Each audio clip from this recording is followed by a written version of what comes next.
Welcome to Mansfield's Daylilies, and I wanted to show you today how to harvest a daylily seed pod.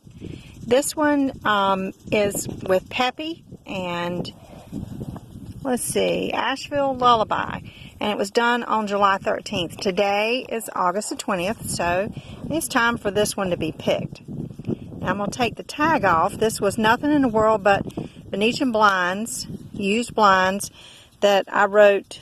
You can see the date up there at the top. I used a hole punch from Hobby Lobby to cut it, and I cut these blinds during the winter. Got a little point on the end, and there's a reason for that.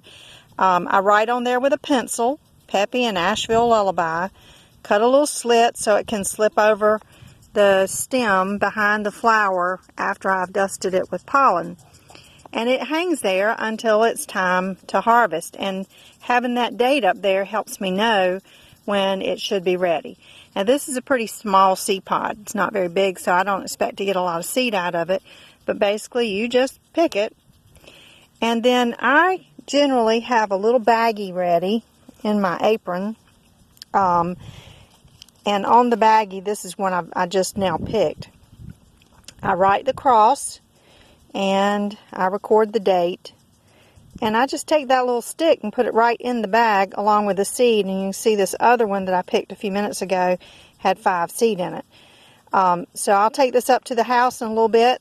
And I'll take all of these individual little bags and I'll empty them into cups so that they can dry for a day. And then I'll put them in the refrigerator until it's time for me to plant them. Then when I do plant them, I take this same little stake back out of the bag and I put them in a cup, all 5 seed or 3 seed or 10 seed or however many seed I got from that cross. But I'll use this tag right down in the cup, right in the soil. And this acts as my marker even when I'm growing the seed.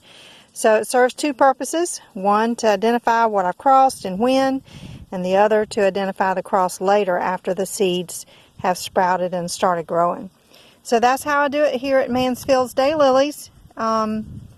If you haven't tried it before, I'm a novice at it, but I'm sure having a good time. I don't know what I'll get from this cross, but it'll be fun to see.